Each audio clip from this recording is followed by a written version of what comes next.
Hello बच्चों, mission English class में आपका हार्दिक स्वागत है।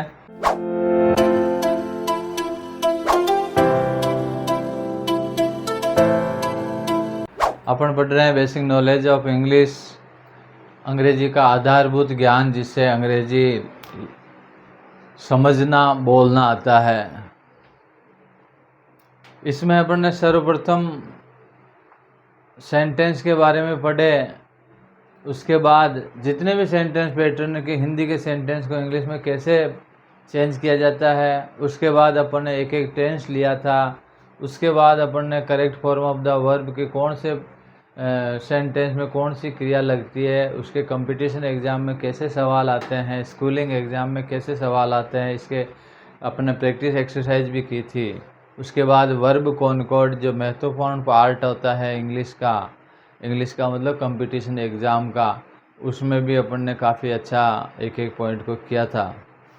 आज अपन पढ़ रहे हैं एक्टिव वॉइस और पैसिव वॉइस, जो स्पीच के अंदर आता है। स्पीच का मतलब होता है बोलना, मतलब किसी बात को व्यक्त करना।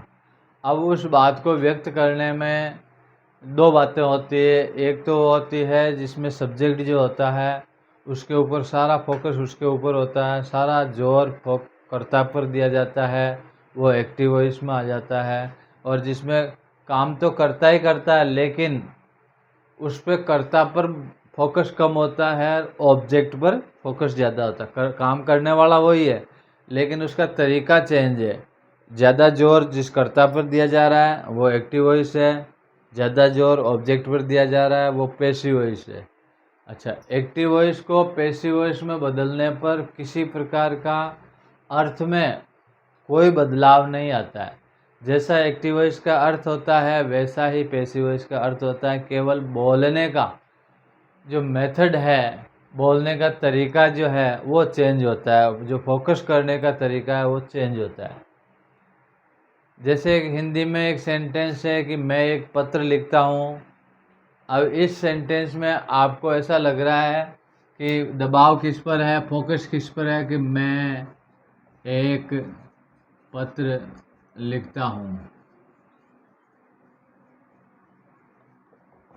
मतलब काम एक पत्र लिखने का है, करने वाला मैं हूँ, सीधा सा है। अब इसमें क्या है कि इस ऑब्जेक्ट को फोकस कर देते हैं, पत्र मेरे द्वारा लिखा जाता है। इनको ध्यानपूर्वक समझना। इसमें भी मैं है, वही बात इसमें आई मेरे द्वारा। इसमें भी पत्र है, इसमें भी पत्र है, इसमें भी लिखना है, इसमें भी लिखना है। मतलब अर्थ में वो पत्र लिखने की बात चल रही है और वो भी मेरी बात चल रही है। ये एक्टिव वॉइस का सेंटेंस है और ये पैसिव वॉइस का सेंटेंस है।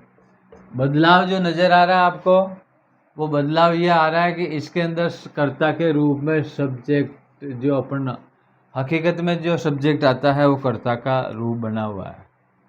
इसके अंदर वो कर्ता यहाँ पर गौण हो गया और कर्ता कौन बन गया, पत्र।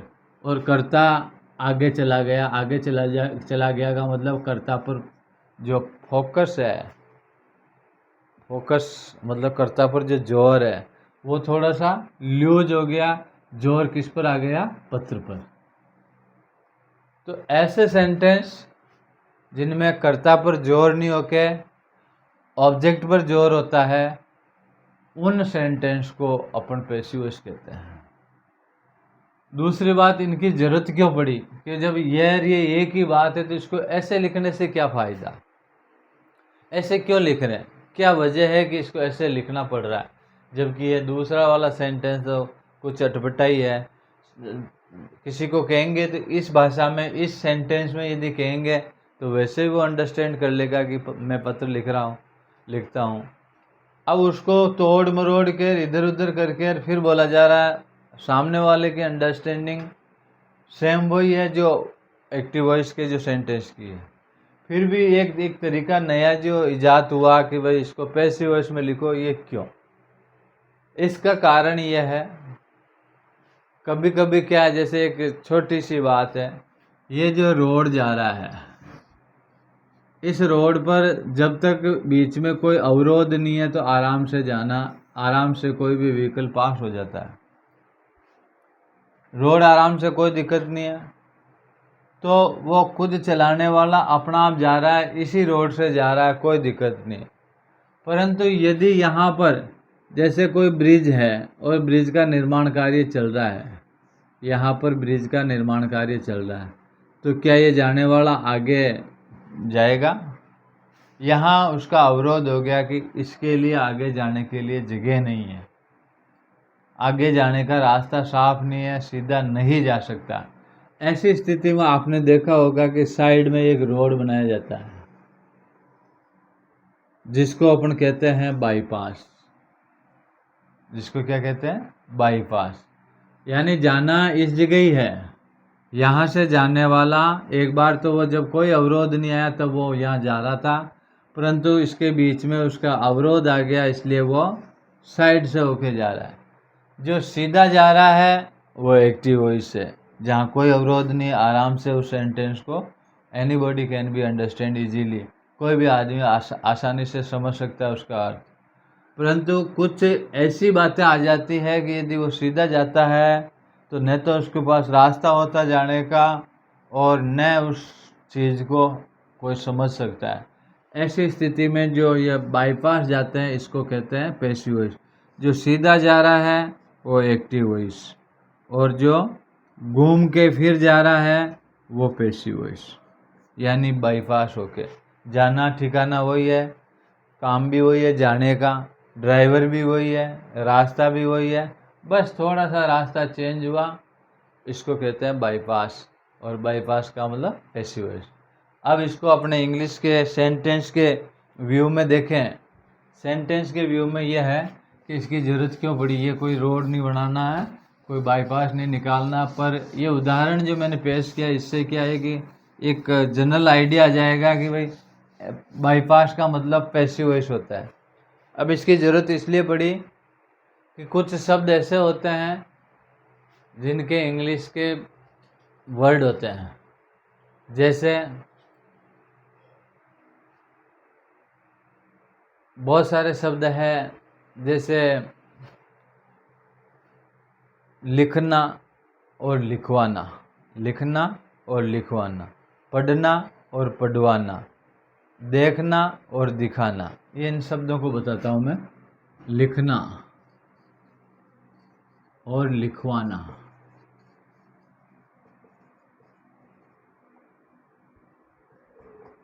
देना और दिलवाना,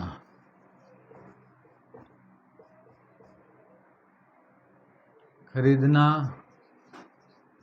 और खरीदवाना,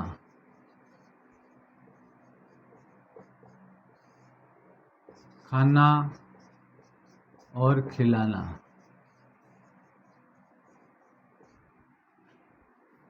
देखना और दिखाना। ऐसे कुछ शब्द हैं जो आज दिन तक अपन पढ़ रहे हैं। इसके लिए लिखने के लिए राइट है, देने के लिए गिव है, खरीदने के लिए बाई है, और खाने के लिए ईट है, और देखने के लिए सी है। ये शब्द आपने पढ़े होंगे। अब लिखना तो पढ़ा है लेकिन लिखवाना नहीं पढ़ा है, इसके लिए कोई स्पेशल शब्द नहीं है। देना देखा है, उसके लिए गिव होता है, लेकिन दिलवाना उसमें कोई शब्द नहीं होता है। बाई यानी खरीदना, लेकिन खरीदवाने के लिए कोई शब्द नहीं होता। खाना और खिलाना, अब खिलाने के लिए जैसे है कि फीड। सी देखना और दिखाने के लिए जैसे शो है। इन शब्दों के ये शब्द बने हैं, इनके सामने जो शब्द है इनके शब्द है, परंतु ये जो तीन अपन ने देखे इनके लिए कोई इंग्लिश में शब्द नहीं है। नो वर्ड, कोई भी इंग्लिश में शब्द नहीं बना। जब इंग्लिश में शब्द नहीं बना है और आपको इसकी ज़रूरत पड़ रही है, तो अब इंग्लिश में जैसे उसमें लिख दिया मैं लिखवाना चाहता हूँ, मैं उससे लिखवाना चाहता हूँ। अब उसका यदि आपने राइट लिख दिया, आई राइट हिम, है ना, तो बिल्कुल गलत हो जाएगा। आई राइट का मतलब मैं लिखना होता है, लेकिन अब लिखवाने के लिए क्या करें? ऐसी स्थिति में जब इनके वर्ड नहीं होते हैं, उन्हीं शब्दों को अर्थ अपने को प्रकट करना होता है, ऐसी स्थिति में इन सेंटेंस को पैसिव वॉइस के जरिए लिखा जाता है, पैसिव वॉइस के जरिए बोला जाता है। पैसिव वॉइस काम में ऐसे मामलों में आती है जिनके अंदर स्पेशल शब्द जो उसका होता है वो नहीं होता है। ऐसी स्थिति में उनको पैसिव वॉइस में उसको तोड़ मरोड़ के उसको कर्ता को न लेके उसका ऑब्जेक्ट आगे लेके और उसी क्रिया को काम में लेते हुए इसी क्रिया को लिखवाना बनाना पड़ता है। मेरा मतलब यह है कि कुछ शब्द ऐसे होते हैं इंग्लिश के हिंदी के जिनके इंग्लिश वर्ड होते हैं, परंतु कुछ शब्द ऐसे होते हैं जिनके इंग्लिश के वर्ड नहीं होते हैं और अर्थ वही प्रकट करना होता है। ऐसी स्थिति में आपको ऐसे वाक्यों को पैसिव वॉइस में बनाना होगा। तो मेरा एक्टिव और पैसिव वॉइस का मतलब समझ में आ गया कि एक्टिव वॉइस क्या होता है, पैसिव वॉइस क्या होती है और पैसिव वॉइस की ज़रूरत क्यों पड़ती है, क्या इसका कॉन्सेप्ट है, ये मैंने क्लियर किया है कि एक्टिव वॉइस वो है जिसमें कर्ता पर जोर दिया जा रहा है, कर्ता अपना काम इजीली से कर रहा है, कोई भी अवरोध नहीं है, कोई हिंड्रेंस नहीं है, तब तो वो एक्टिव वॉइस का होता है।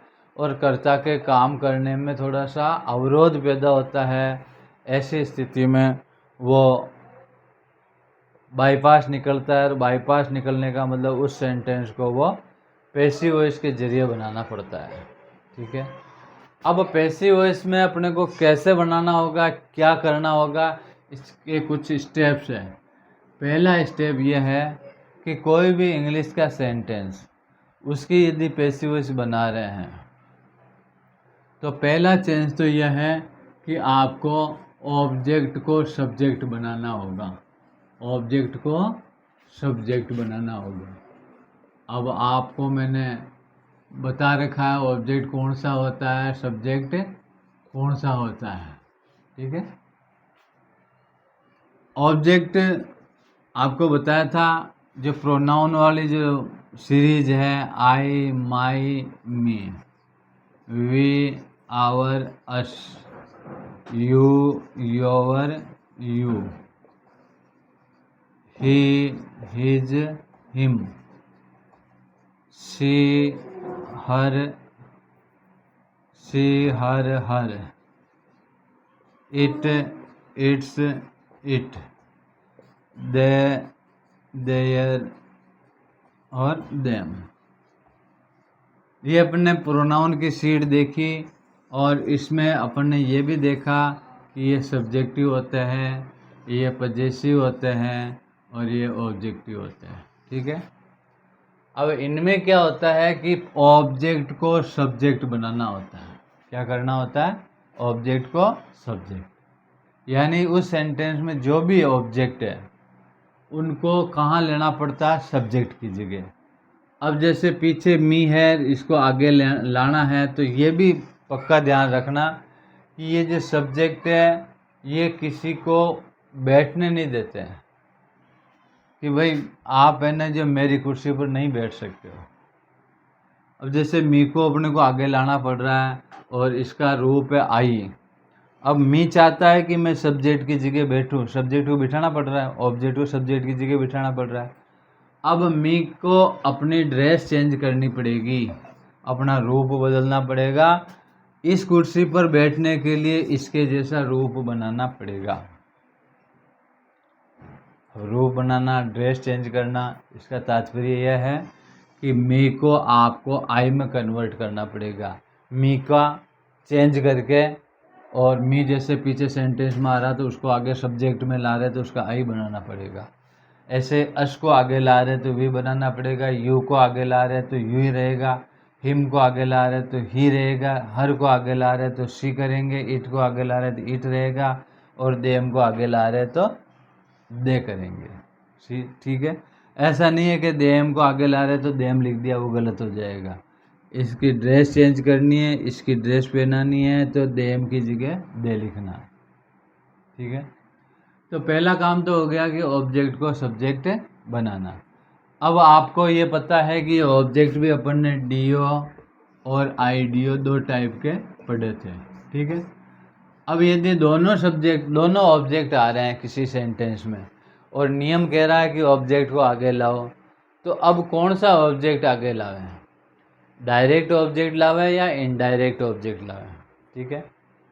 तो ये जो इनडायरेक्ट ऑब्जेक्ट है ये वाले, ठीक है,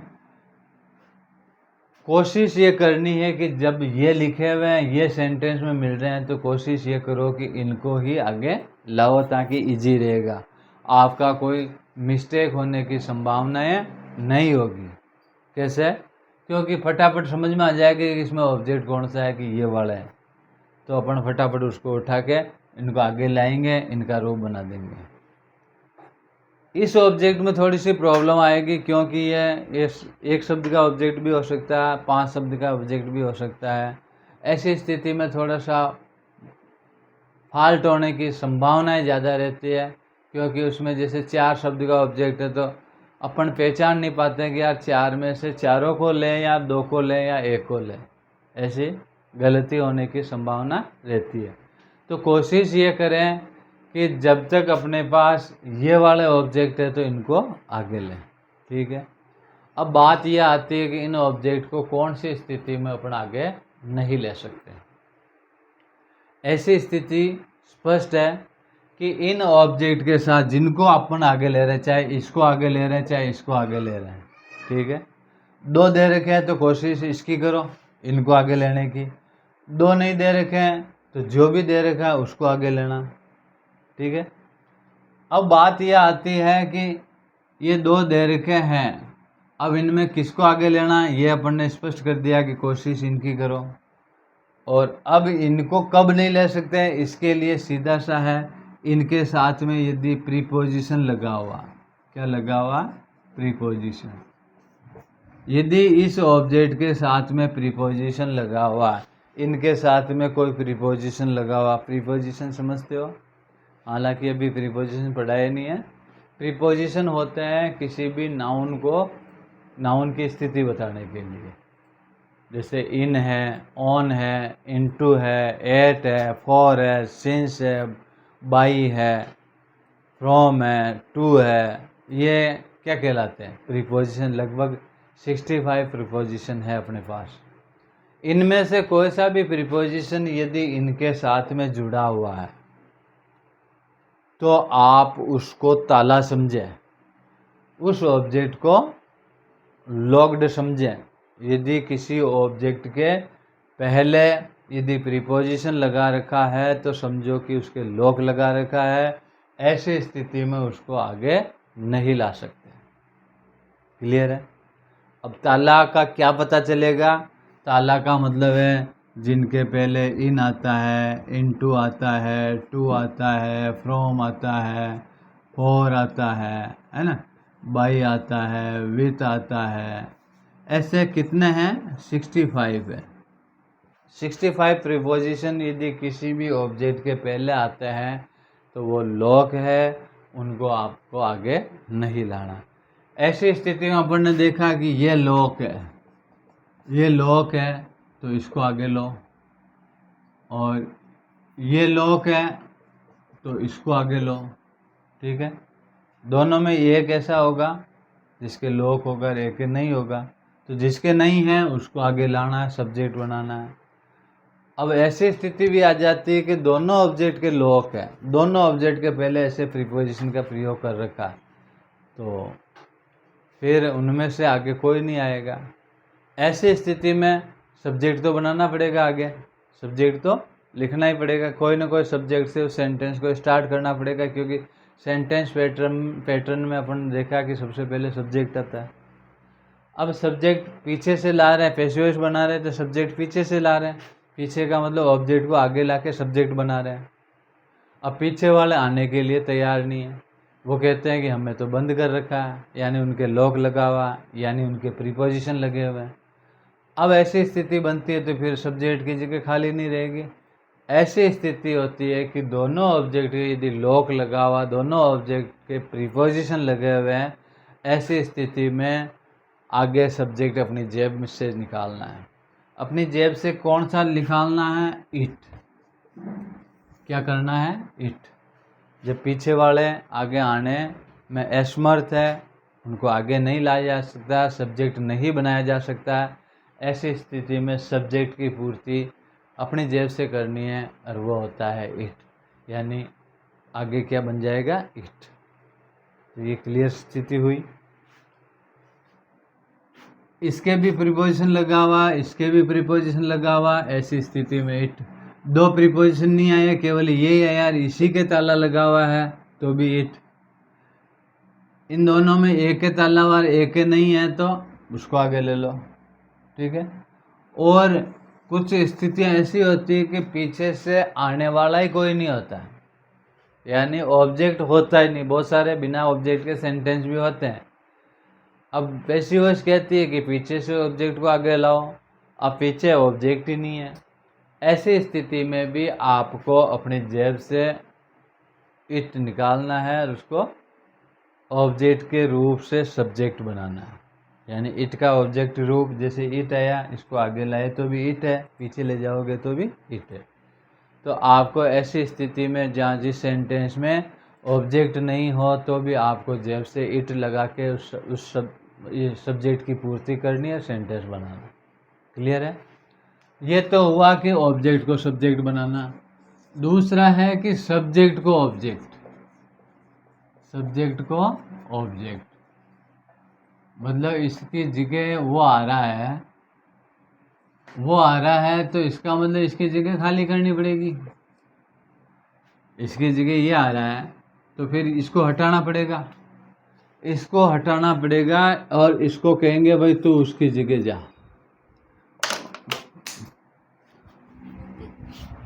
वो आ रहा है तो इसकी सीट को खाली करनी पड़ेगी, वो आके यहाँ बैठ रहा है, वहाँ जगह खाली हो गई तो इसको कहेंगे भाई तू उसके यहाँ जा। जैसे ये यहाँ पर आया, अपनी ड्रेस चेंज की, उसने आई बनाया, अपने आप को आई में प्रदर्शित किया, वैसे ही आई पीछे जाएगा तो ये आई नहीं लिखेंगे, उसका ये भी ड्रेस चेंज करके मी बन के यहाँ मी लिखेंगे। सब्जेक्ट पीछे ले जा रहे हैं, इसमें पीछे ले जाने में कोई दिक्कत नहीं है। पीछे वाले आगे आते हैं तब उनका रूप चेंज करते हैं, आगे वाले पीछे जाते हैं तो उनका रूप चेंज करते हैं। आगे वाले के कभी भी ऑब्जेक्ट वो प्रीपोजिशन नहीं होता है, ऐसे ताले वाली स्थिति नहीं होती है। यदि ताले वाली स्थिति भी हो तो उस ताले से ही उसको उठा के पीछे ऑब्जेक्ट में लगाना है। परंतु ये ध्यान रखना कि इसका यदि अपन पीछे ले जा रहे हैं तो ये केवल मी नहीं होगा, इसकी जगह बाई मी होगा। आई को चेंज करेंगे तो बाई मी, वी को चेंज करेंगे तो बाई अस, यू को चेंज करेंगे तो बाई यू। ये पीछे ले जाने पर इस तरीके से लिखा जाएगा, बाई लगा के ऑब्जेक्ट का रूप लिख लेंगे। पीछे वालों को आगे लगाने पर बाई बाई लगाने की जरूरत नहीं, केवल ये वाला रूप करना है। तो ये 2 पॉइंट मेरे ख्याल से आपको समझ में आ गए होंगे, सब्जेक्ट को ऑब्जेक्ट और ऑब्जेक्ट को सब्जेक्ट।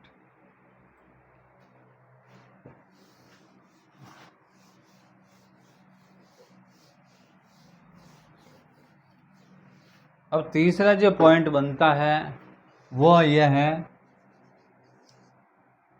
टेंस, यानी वर्ब बदलना, वर्ब चेंज करना, टेंस चेंज करना। पहला काम कर दिया, दूसरा काम कर दिया, तीसरा काम आता है कि उसकी वर्ब चेंज करो, टेंस चेंज करो।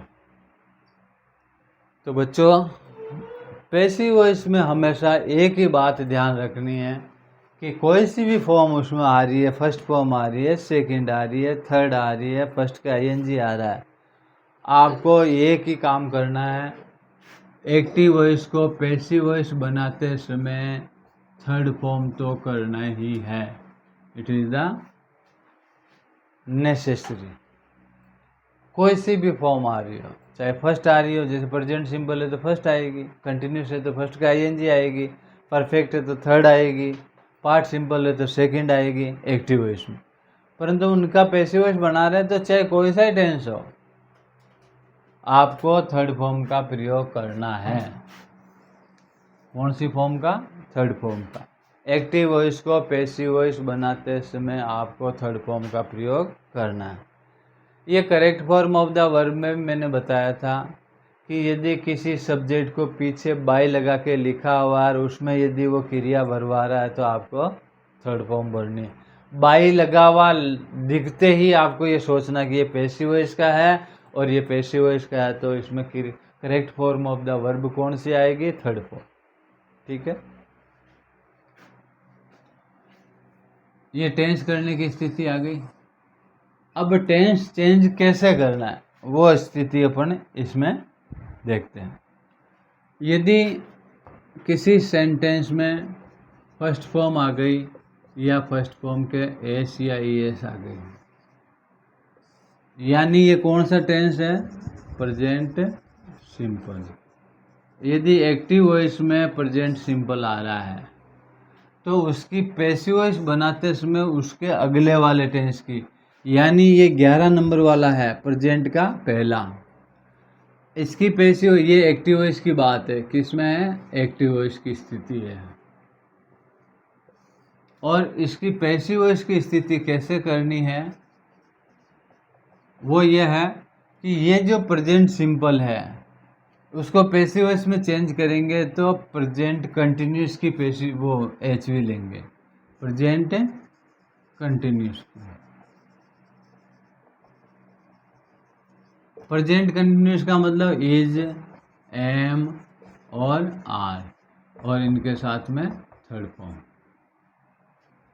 सीधा सा फंडा है।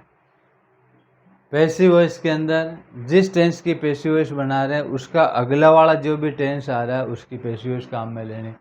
अब इसमें अगला कौन सा काम आया? 12 नंबर। ठीक है, और आप कहेंगे कि साहब 12 नंबर है, ये तो 11 नंबर है, और 12 नंबर यदि एक्टिव वॉइस में आ गया यानी प्रेजेंट कंटिन्यूस ही एक्टिव वॉइस में आ गया। अब प्रेजेंट कंटिन्यूस आएगा तो उसमें क्या आएगा?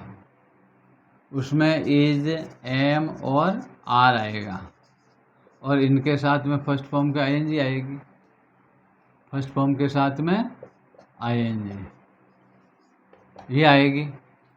अब जो भी ये याद रखना है कि जो भी कंटिन्यूस है, चाहे प्रेजेंट कंटिन्यूस है, चाहे पास्ट कंटिन्यूस है, चाहे फ्यूचर कंटिन्यूस है, जितने भी कंटिन्यूस है उनकी यदि पैसिव वॉइस बनाई जा रही है उसमें इसके अगले वाले टेंस की सहायक क्रिया नहीं लेनी। जैसे इसमें लिया प्रेजेंट सिंपल की थी तो प्रेजेंट कंटिन्यूस यानी इसके आगे वाले, ये 11 नंबर का था तो 12 नंबर की इसमें पैसिव वो एचवी ले ली। लेकिन कंटिन्यूस में ऐसा नहीं है। कंटिन्यूस में क्या करते हैं? उसी की पैसिव वॉइस वो एक्टिव वो क्या कहते हैं इसको? हेल्पिंग वर्ब लेंगे। कंटिन्यूस टेंस में उसी की हेल्पिंग वर्ब लेंगे, यानी इज, एम, आर, और इनके साथ में एक शब्द लगा देंगे बीइंग, और थर्ड फॉर्म लिख देंगे। समझ में आई ये बात? इसके अंदर फर्स्ट फॉर्म के एस ई आई एस या डू और डज, ये किस में आता है? प्रेजेंट सिंपल में आता है। इसकी पैसिव वॉइस बनाने के लिए कंटिन्यूस की सहायक क्रिया ले ली और थर्ड फॉर्म लगा दी। ये प्रेजेंट कंटिन्यूस एक्टिव वॉइस में आ गया, यानी इज, एम, आर के साथ में फर्स्ट फॉर्म का एनजी आ गया। इसकी पैसिव वॉइस बनाने के लिए आपको इन्हीं की सहायक क्रिया वापस लेनी है, उसके साथ में बीइंग लगा के थर्ड फॉर्म करनी है। फिर आता है 13 नंबर, प्रेजेंट परफेक्ट। अब प्रेजेंट परफेक्ट में क्या होता है? हैज और हैव आता है, और इनके साथ में थर्ड फॉर्म आएगी। अब इनकी पैसिव वॉइस बनाएंगे तो इसके आगे वाला ले लेंगे। जैसे इसमें इसके आगे वाला लिया, इसमें भी इसके आगे वाला, यानी प्रेजेंट परफेक्ट कंटिन्यूस। कौन सा? Present perfect continuous. और प्रेजेंट परफेक्ट कंटिन्यूस में क्या आता है? हैज बीन और हैव बीन, और इनके साथ में क्या करेंगे? Third form. समझ में आ गया ये? 13 नंबर को किस में चेंज कर देंगे? 14 नंबर में। 12 नंबर को किस में चेंज करेंगे? 12 में। 11 नंबर को किस में चेंज करेंगे? 12 में। ठीक है। अब आता है कि 14 नंबर यानी प्रेजेंट परफेक्ट कंटिन्यूस। तो इनकी एक्टिव वॉइस में आएगा हैज बीन और हैव बीन, और इसके साथ में फर्स्ट फॉर्म के साथ में आईएनजी। तो इनकी पैसिव वॉइस नहीं बनानी, नो पैसिव वॉइस। यानी साफ हो गया कि चौथा कोई सा भी हो, चाहे प्रेजेंट का चौथा हो, चाहे पास्ट का चौथा हो, चाहे फ्यूचर का चौथा, आपको उनकी पैसिव वॉइस नहीं बनानी है। ठीक है। अब नंबर आता है कि अपन यदि पास्ट का पहला लेते हैं, यानी पास्ट का पहला, पास्ट सिंपल। कौन से लेते हैं? Past simple. अब पास्ट सिंपल में आपको पता है क्या आता है? या तो सेकंड फॉर्म आती है या डिड के साथ में फर्स्ट फॉर्म आती है। इसकी पैसिव वॉइस बनानी है तो इसके आगे वाला यानी 22 नंबर वाली सही क्रिया ले लेंगे, वाज और वर, और इनके साथ में थर्ड फॉर्म। इसके आगे वाला कौन सा हुआ? Past continuous. ठीक है। फिर अपन बनाते हैं कि भाई 22 नंबर वाले की, और 22 नंबर कौन सा होता है? Past continuous. पास्ट कंटिन्यूस में क्या आता है? वाज और वर, और इनके साथ में फर्स्ट फॉर्म के आईएनजी। फर्स्ट फॉर्म के साथ में आईएनजी आएगा। जैसे इस कंटिन्यूस में आया वैसे इस कंटिन्यूस में आएगा। इसमें इजेएमआर आया, इसमें वाजवर आया, इसमें फर्स्ट फॉर्म, इसमें फर्स्ट फॉर्म। तो इसमें अपन ने क्या किया, जो आईएनजी वाला जब भी आता है तो उसी की सही क्रिया वापस लेते, तो ये आईएनजी वाला आ गया तो इसी की सही क्रिया वापस लेंगे, यानी इसको 22 नंबर वाला ही रखेंगे, वाज और वर। इनके साथ में कौन सा शब्द जोड़ देंगे? बीइंग, और ये थर्ड फॉर्म कर देंगे। ठीक है। अब लेते हैं 23 नंबर। 23 नंबर कौन सा होता है? Past perfect. ठीक है। जिसमें क्या आता है? हेड और थर्ड फॉर्म। अब इसकी पैसिव वॉइस लेनी तो इसके आगे वाले की सही क्रिया ले लो, यानी 24 नंबर की। और 24 नंबर कौन सा होता है? Past perfect continuous. Past perfect continuous में क्या आएगा? हैड बीन, और यूज कर देंगे थर्ड फॉर्म। फिर 24 नंबर है। 24 नंबर की कोई पैसिव वॉइस नहीं बनेगी। जितने भी परफेक्ट कंटिन्यूस है उसकी पैसिव वॉइस नहीं बनेगी। इनको फिर से मैं समझा रहा हूँ। ऑब्जेक्ट को सब्जेक्ट बनाना बताया, सब्जेक्ट को ऑब्जेक्ट बनाना बताया, और एक टेंस यानी वर्ब को चेंज करना है, वो किस आधार पर चेंज करना है। पहली बात तो है कि कोई सी भी वर्ब आती है तो उसको थर्ड फॉर्म करना। ठीक है। प्रेजेंट सिंपल का सेंटेंस आ गया, यानी फर्स्ट फॉर्म आ गई, या फर्स्ट फॉर्म के एस या ईएस लगा हुआ या डू डज लगा हुआ मिल गया किसी सेंटेंस में। इसकी पैसिव वॉइस बनाने के लिए इजेएमआर और थर्ड फॉर्म काम में लेंगे।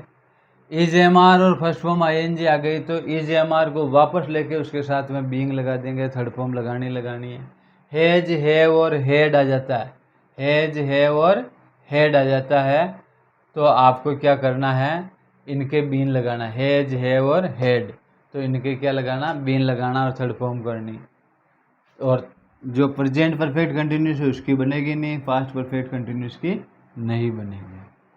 तो ये हुआ अपना टेंस कैसे चेंज करेंगे। इसके आगे कुछ टेंस ऐसे और होते हैं जिनको भी इसी तरीके से अपने को बदलना होता है, क्योंकि ये तो पास्ट तक है। अब फ्यूचर का भी आ गया तो उसको कैसे चेंज किया जाएगा। अब जैसे विल और शेल आ गया, विल और शेल आ गया, तो इनका क्या करेंगे? इसके आगे वाले, ये कौन सा है? तीसरे का पहला है, 31 नंबर, तो 32 नंबर वाली सही क्रिया ले लेंगे, विल बी और शेल बी, और थर्ड फॉर्म तो लगानी लगानी। फिर आता है 32 नंबर, यानी विल बी और शेल बी,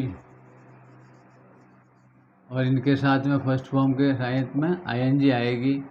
इसकी पैसिव वॉइस नहीं बनेगी, नो पैसिव वॉइस। ठीक है।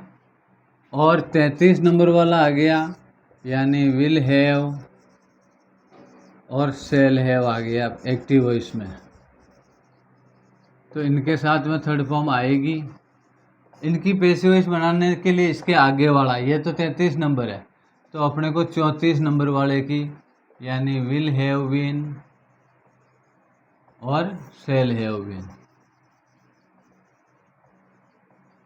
और थर्ड फॉर्म तो आएगी। ठीक है। तो ये फ्यूचर का मामला हो गया। जितने भी मॉडल हैं, जो भी मॉडल आ रहे हैं किसी एक्टिव वॉइस में, मॉडल का मतलब can, could, may, might, must, should, ought, would, ये क्या कहलाते हैं, सारे मॉडल है, मैंने बताए थे आपको। तो इनके साथ में क्या लगा देंगे, बी लगा देंगे और थर्ड फॉर्म कर देंगे। जितने मॉडल वाला सेंटेंस है उसकी पैसिव वॉइस बनाएंगे तो अपन इनके साथ में क्या कर देंगे, बी लगा देंगे। इस तरीके से अपन इनकी पैसिव वॉइस बनाएंगे। वर्ब चेंज करेंगे, वर्ब चेंज करके क्या, वर्ब में तो थर्ड फॉर्म करनी, केवल आपको एच वी चेंज करनी होती है। एच वी भी क्या, कंटिन्यूस वालों की तो किसी की भी एच वी चेंज नहीं होगी, परफेक्ट वालों में बीन लग जाएगा और सिंपल वालों में उसके आगे वाले की लगा देंगे। सीधा सा फंडा है। इस तरीके से अपन पैसिव वॉइस बनाएंगे। तो इस वीडियो को अपन यहीं छोड़ते हैं और फिर इसको आप बार बार देखिए। फिर अब जब इसको करके देखेंगे ना तो ये समझ में आएगा कि इसको कैसे किया जाता है। एक सेंटेंस अपन बना के देखते हैं, जैसे ही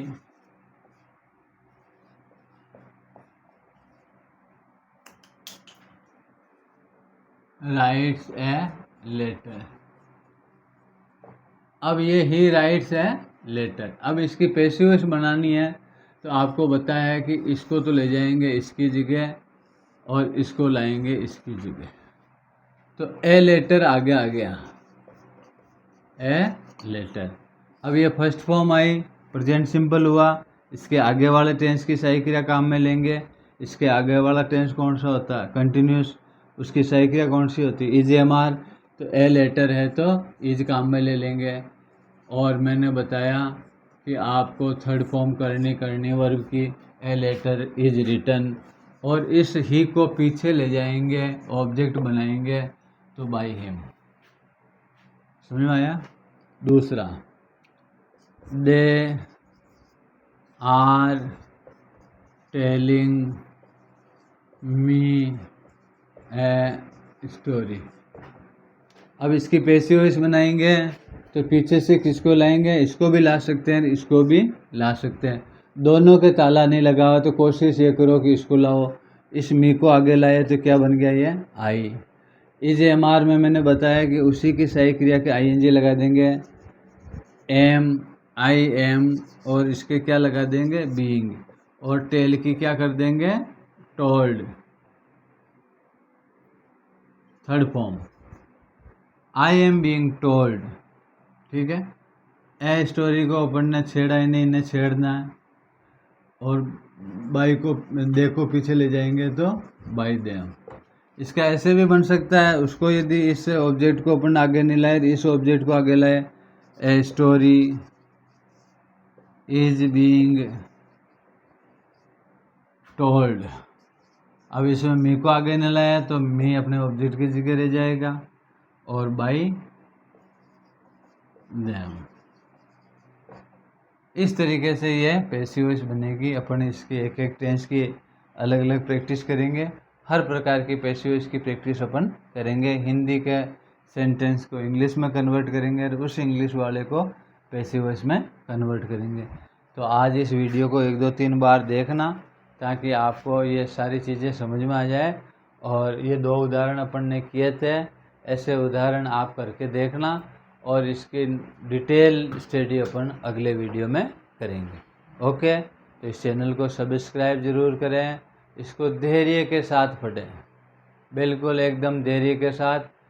बहुत ही इजी वे में मैंने बताया है, और यह इजी वे यानी हिंदी में पढ़ाया है, क्योंकि इंग्लिश टू इंग्लिश पढ़ाएंगे तो समझ में नहीं आएगा। मैंने बिल्कुल एक एक स्टेप को क्लियर किया है, और इसके उदाहरण अपन करेंगे तब उन सारे जो नियम अपन ने पढ़े, जो क्लियर किए हैं, वो सारे उसमें उपयोग में आएंगे। तो मैं आपसे ये कहना चाहूँगा कि इस वीडियो को एक बार नहीं, 2 बार नहीं, 3 बार अवश्य देखें, और इस चैनल को सब्सक्राइब ज़रूर करें। ये बहुत ही इम्पोर्टेंट पार्ट है, इसको पूरे कंसंट्रेशन के साथ सीखना है। थोड़ा सा बोझिल लगेगा, आपको बोरिंग लगेगा, क्योंकि फर्स्ट वाले लेसन में अपन ने केवल नियम ही पढ़े हैं, और जब तक ये सामने नहीं आएंगे तब तक वो नियम ऊपर के ऊपर ही निकल रहे कि कौन सा सब्जेक्ट कहाँ लिखना होगा, कौन सी वर्ब है कहाँ आएगी।